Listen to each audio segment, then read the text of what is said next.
Hello students, this is Asma Bhavani. Welcome back to my channel.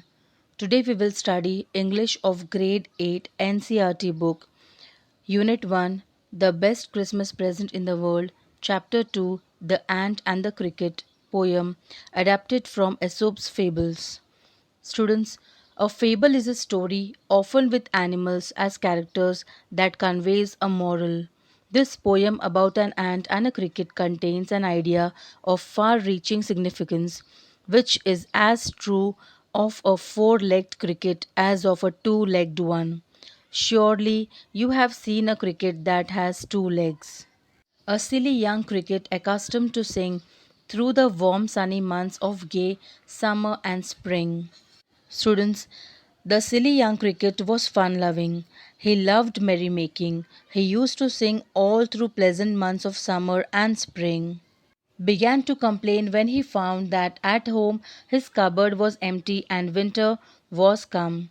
Not a crumb to be found on the snow covered ground, not a flower could he see, not a leaf on a tree. Oh, what will become, says the cricket, of me? Students, the cricket didn't bother to store food for the rainy season and cold winter.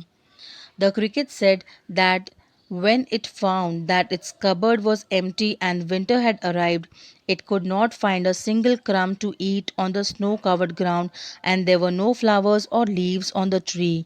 It wondered what would become of it because it was getting cold, and since there was nothing to eat, it would starve and die. At last, by starvation and famine made bold, all dripping with wet and all trembling with cold, away he set off to a miserly ant to see if to keep him alive he would grant. Students, now the cricket was very hungry. He has no grain to eat, no shelter to save himself from dripping rain, and this makes him complain. He realizes that he has no food on the onset of winter.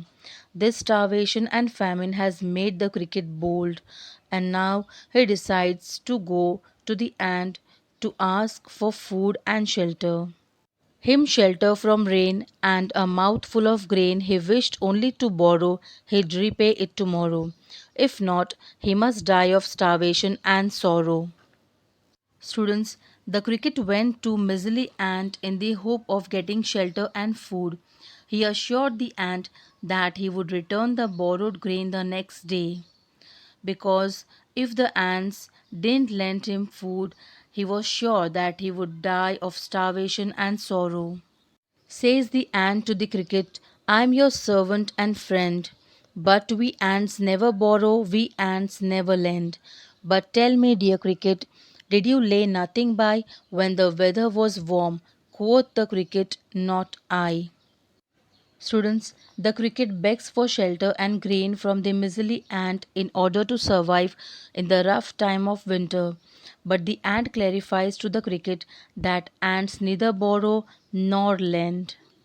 The ant then asked the cricket what he was doing in the summer times when he was supposed to save grain for future.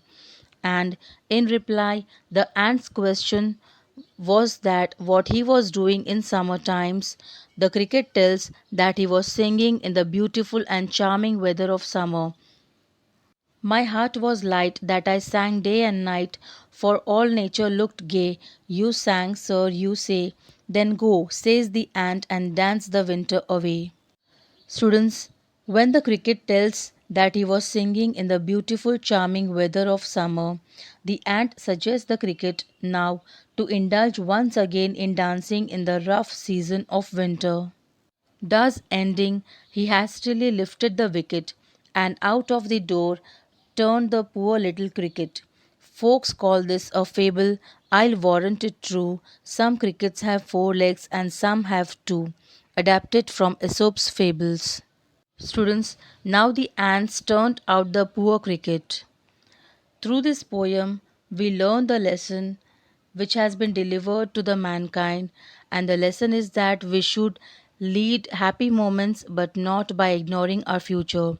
Careful planning is essential for everyone and it ensures a secure future. Students, Here we end our poem, The Ant and the Cricket. Students, if you like my videos, don't forget to subscribe the channel Asma Babwani. Click on the bell icon to get the latest updates. Like the videos, share the videos, and do comment on all the videos.